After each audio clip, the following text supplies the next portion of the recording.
Hello everyone, easy nursing classes में एक बार फिर से आपका स्वागत है। तो हमने स्टार्ट कर रखी है मेंटल हेल्थ नर्सिंग और आज का हमारा जो टॉपिक है वो हम डिस्कस करेंगे अल्कोहल डिपेंडेंस सिंड्रोम के बारे में। तो उससे पहले हम देखते हैं अल्कोहलिज्म क्या होता है। अल्कोहलिज्म हम किसे बोलेंगे? Use of alcohol beverages to the point of causing damage to the individual and society और बोथ। अल्कोहल बिवरेजेस का यूज हम उस पॉइंट तक कर रहे हैं कि इंडिविजुअल और सोसाइटी दोनों को डैमेज हो रहा है, तो that condition is called alcoholism. फिर हम बात करते हैं कि अगर हम बात करें पूरे इंडिया की, तो 30% जो पॉपुलेशन है वो अल्कोहलिक है इंडिया की, और 30% में से 11% वो जो है वो बीइंग ड्रिंकर है, बीइंग ड्रिंकिंग, कि बहुत ज्यादा एक्सेस में पीते हैं। फिर हम बात करते हैं कंसंट्रेशन की, कि अल्कोहल की कंसंट्रेशन ब्लड में नॉर्मली कितने से कितनी होनी चाहिए। तो अल्कोहल की जो कंसंट्रेशन है वो 80 टू 100 है, mg है, तो इंटॉक्सिकेशन बोलेंगे। 100 टू 80 है तो इंटॉक्सिकेशन हम बोलते हैं। फिर अगर जो कंसंट्रेशन है वो 250 200 टू 250 तक है तो हम क्या बोलते हैं? That condition is called toxic बोलेंगे हम, कि कंडीशन टॉक्सिक है। मोर देन अगर 300 mg हो गई है तो क्या होता है? मोर देन 300 mg में जो पेशेंट होता है वो loss of consciousness consciousness loss हो जाती है अगर 300 mg से ज्यादा होगी ये कंसंट्रेशन। और अगर अल्कोहल की concentration that become more than 500 mg in blood, तो इट इज वेरी फैटल। तो जो पर्सन है उसकी डेथ भी हो सकती है अगर 500 mg से कंसंट्रेशन ब्लड में ज्यादा हो गई है। तो नॉर्मली जो है वो 80-100 से कम होनी चाहिए, 80 टू 100 जो है वो नॉर्मल है, लेकिन अगर उससे ज्यादा कंसंट्रेशन है तो दैट बिकम टॉक्सिक। फिर बात करते हैं क्राइटेरिया फॉर अल्कोहल डिपेंडेंस की। अल्कोहल डिपेंडेंस के लिए क्या क्या क्राइटेरिया है आईसीडी-10 के अकॉर्डिंग। तो आईसीडी के अकॉर्डिंग अगर हम बात करें आईसीडी-10 के अकॉर्डिंग, तो किसको हम बोलेंगे कि अल्कोहलिक डिपेंडेंट सिंड्रोम है? A strong desire to take the substance, कि कोई भी पर्सन है उसको अल्कोहल लेने के लिए स्ट्रॉन्ग डिजायर हो रखी है, तो इसका मतलब कि वो डिपेंड हो चुका है। Difficulty in controlling the substance taking behaviour, अपने बिहेवियर को कंट्रोल नहीं कर सकता, उसके हाथ में नहीं है, अगर वो ना चाहे लेना लेकिन फिर भी उसको होता है कि लेनी है, तो उसको सब्सटेंस टेकिंग जो बिहेवियर है वो उसके कंट्रोल में नहीं है। डेवलपमेंट ऑफ टॉलरेंस, एक टॉलरेंस डेवलप हो गई है, जितनी वो ले रहा है उसका इफेक्ट जो है वो खत्म हो गया है तो वो कंटिन्यू लेता रहता है। Neglect of alternative pleasure of interest, अगर अल्टरनेटिव प्लेजर या इंटरेस्ट की बात करें तो वो उसको निग्लेक्ट करता है और सिर्फ अल्कोहल के ऊपर ही फोकस करता है। Persistence with use despite clear evidence of harmful consequences, persistence with use, persistently substance use कर रहा है यानी कि अल्कोहल ले रहा है, despite clear evidence of harmful consequences, उसको पता है कि इसके हार्मफुल कॉन्सिक्वेंसेस क्या क्या हो सकते हैं, उस ये सब जानते हुए भी जो पर्सन है वो कंटिन्यू अल्कोहल अगर ले रहा है तो इसका मतलब उसको क्या है? अल्कोहल डिपेंडेंस सिंड्रोम है। उसके बाद है sign and symptom of the alcohol dependence. क्या क्या साइन एंड सिम्टम होंगे? तो सबसे पहले माइनर कंप्लेंट्स होती है, मैलेज है, डिस्पेप्सिया है। डिस्पेप्सिया में क्या होता है? इसमें एसिड सिक्रेशन जो है वो इंक्रीज हो जाता है, बर्निंग सेंसेशन होती है, मूड स्विंग्स होगा, डिप्रेशन होगा, और इम्यूनिटी जो है वो डिक्रीज हो जाती है और इन्फेक्शन का रिस्क है वो बढ़ जाता है। पुअर पर्सनल हाइजीन होगी, पर्सन की हाइजीन मेंटेन नहीं करेगा। एंड अनट्रीटेड इंजरीज, अगर देखेंगे तो ब्रूसेस होंगे, जगह जगह पे इंजरीज हो रखी होगी। High to tolerate for sedatives और हिप्नोटिक्स, अगर हम उसको सिडेटिव्स देंगे तो उनका इफेक्ट नहीं होगा हिप्नोटिक्स का और सिडेटिव्स का, क्योंकि उसके अंदर टॉलरेंस आ जाती है, तो सिडेटिव्स और जो हिप्नोटिक्स है वो इफेक्ट नहीं करते। न्यूट्रिशनल डेफिशिएंसी हो जाती है पर्सन के अंदर, क्योंकि टाइमली फूड नहीं लेता है तो उसके अंदर विटामिन और मिनरल्स की डेफिशिएंसी हो जाती है। सिक्रेटिव बिहेवियर, डिसऑर्डर है उसको तो इसको हाइड करने की कोशिश करेगा, और अल्कोहल जो है उसको भी छुपा देता है, तो that is the secretive behaviour. Consumption of alcohol containing products, alcohol containing products को कंज्यूम करेगा, जैसे लोशंस हैं, माउथ वॉश हैं, कफ सिरप्स हैं, तो इनका यूज करना स्टार्ट कर देता है। डिनाइल ऑफ प्रॉब्लम, प्रॉब्लम को मानने से इनकार कर देते हैं, उसे कुछ नहीं है, वो पी रहा है तो उसका ऊपर कोई असर नहीं है, उसको कुछ नहीं हो रखा है, तो डिनाई करता है कि उसको पीने की वजह से उसको कोई प्रॉब्लम नहीं है। Blame others and the rationalize problems, हर चीज के लिए दूसरों को ब्लेम करता है। अगर मैं पी रहा हूं तो तुम लोग मुझे टेंशन देते हो, मैं स्ट्रेस की वजह से पी रहा हूं, तो दूसरों को ब्लेम करता है। और रैशनलाइज द प्रॉब्लम, बहाने ढूंढता है, रैशनलाइज करता है कि वो पी रहा था तो कोई बात नहीं, सोशल फंक्शंस हैं तो इसने पी ली तो कोई गलत बात नहीं है, तो इस तरह से वो रैशनलाइजेशन देता है, बहाने बनाता है। तो ये सारे के सारे सिम्टम्स होते हैं अल्कोहल डिपेंडेंस के। तो उसके बाद है psychiatric disorder due to alcohol dependence. Alcohol dependence की वजह से कौन कौन से साइकेट्रिक डिसऑर्डर हो सकते हैं? तो सबसे पहले आता है एक्यूट इंटॉक्सिकेशन। एक्यूट इंटॉक्सिकेशन का मतलब क्या है कि कोई पेशेंट है, कोई है अल्कोहलिक पेशेंट है जो कंटिन्यू ड्रिंक कर रहा है, रेगुलर ड्रिंक कर रहा है, तो उसमें कौन कौन से सिम्टम्स आएंगे इंटॉक्सिकेशन की वजह से? तो इसमें जो सिम्टम्स आते हैं एक्यूट इंटॉक्सिकेशन की वजह से कि एकदम से उसने अल्कोहल लिया है और अल्कोहल लेने के बाद जो सिम्टम्स एकदम से अपीयर होंगे, तो माल एडेप्टिव बिहेवियर होगा, इनअप्रोप्रिएट सेक्सुअल और अग्रेसिव बिहेवियर शो करेगा, जजमेंट है वो इम्पेयर हो जाएगी, स्लर्ड स्पीच होगी, इनकोऑर्डिनेशन होगा, प्रॉपर कोऑर्डिनेशन नहीं होगा बॉडी का, अनस्टेडी गेट होगी, चलने में जो है इक्विलिब्रियम नहीं होगी, डिसइक्विलिब्रियम होगी, इम्पेयर्ड मेमोरी होगी और अटेंशन है वो साथ में इम्पेयर हो जाएंगे। तो ये है एक्यूट इंटॉक्सिकेशन के सिम्टम्स कि एकदम से अल्कोहल अगर लिया है तो अल्कोहल लेते ही जो सिम्टम्स एकदम से शो होंगे। उसके बाद है विड्रॉल सिम्टम्स कि कोई पर्सन है उसने अल्कोहल लेना बंद कर दिया है, एब्सटिनेंस हो गया है अल्कोहल से। उसके बाद जो सिम्टम्स आते हैं, कोई पर्सन एकदम से बंद कर देता है लेना, तो जो सिम्टम्स शो होते हैं these are the withdrawal symptoms. तो जो विड्रॉल सिम्टम्स शो होते हैं, माइल्ड ट्रेमर्स होते हैं, हाथ कांपने लग जाते हैं, नोजिया, वॉमिटिंग, वीकनेस होगी, इरिटेबिलिटी होती है, इंसोम्निया, नींद नहीं आएगी, और साथ में क्या हो जाता है, एंजाइटी हो जाती है। उसके बाद डेलीरियम ट्रेमर्स आने स्टार्ट हो जाते हैं।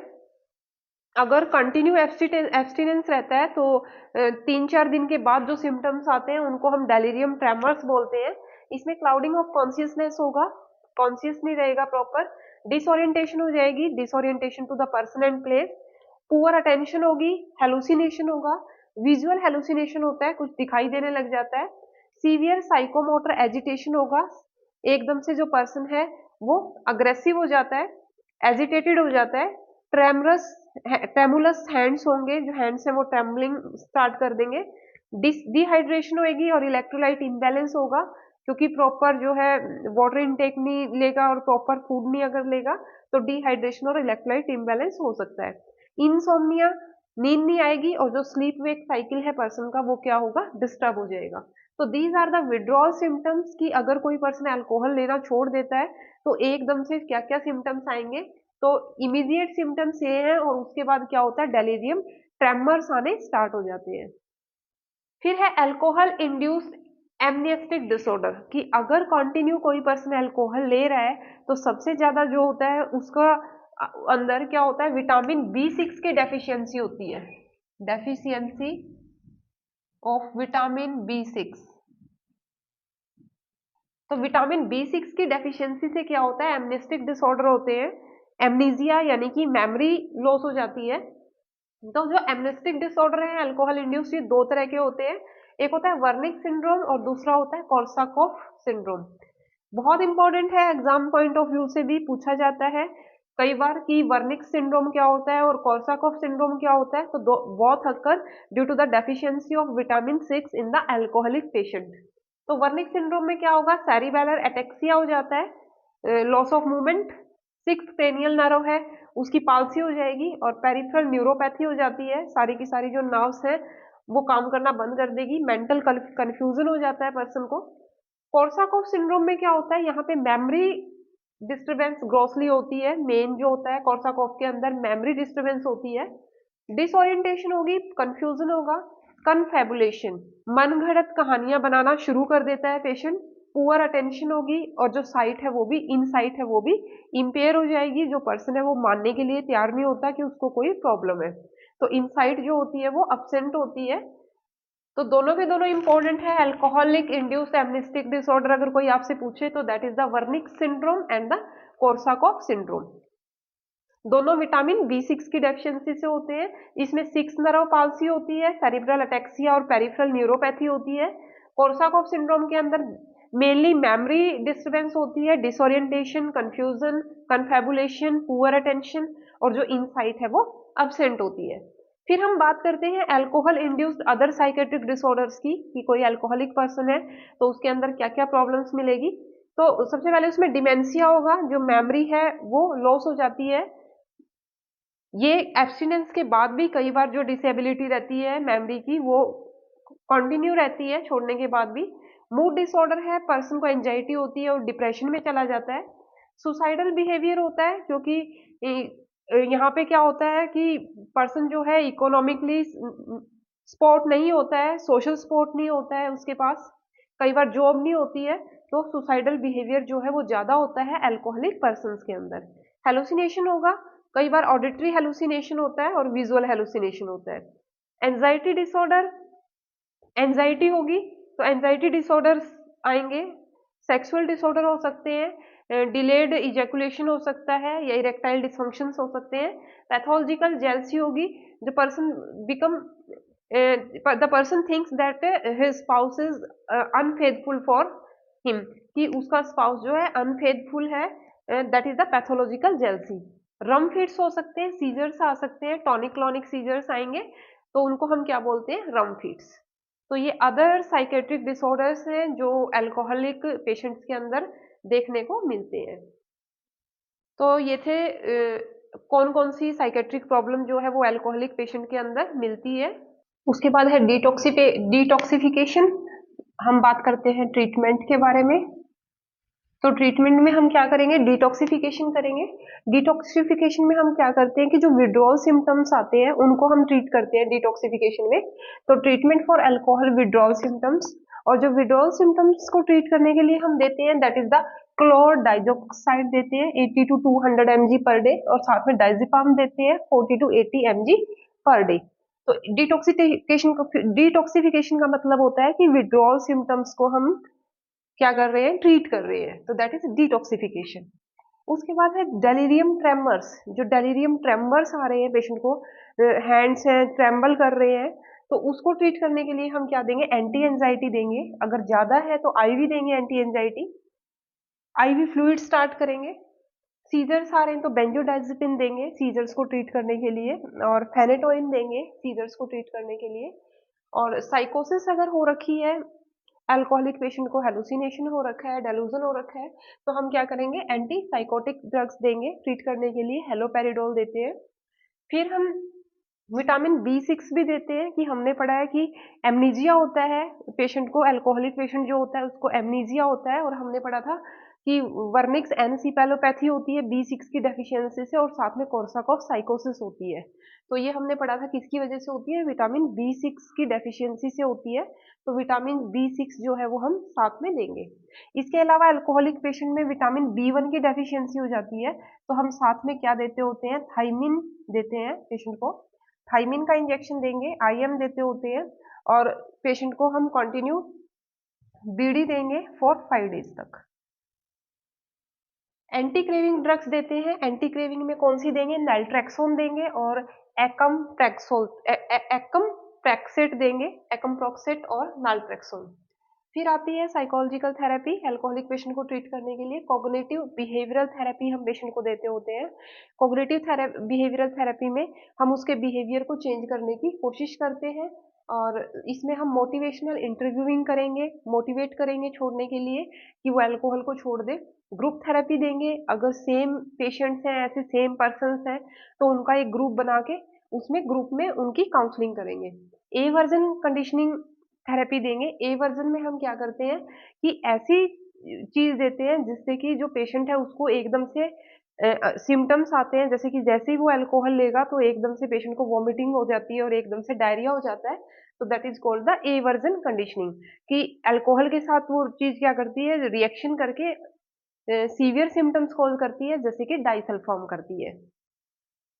फिर है relapse prevention technique, relapse prevention techniques में कि हम पूछेंगे कि रिलैप्स जो हो रहा है छोड़ के दोबारा से पेशेंट स्टार्ट कर देता है अल्कोहल लेना, तो कौन कौन से फैक्टर हैं जो रिलैप्स कॉज करते हैं, तो उन चीजों को हम फाइंड आउट करेंगे कि जिसकी वजह से रिलैप्स हो रहा है।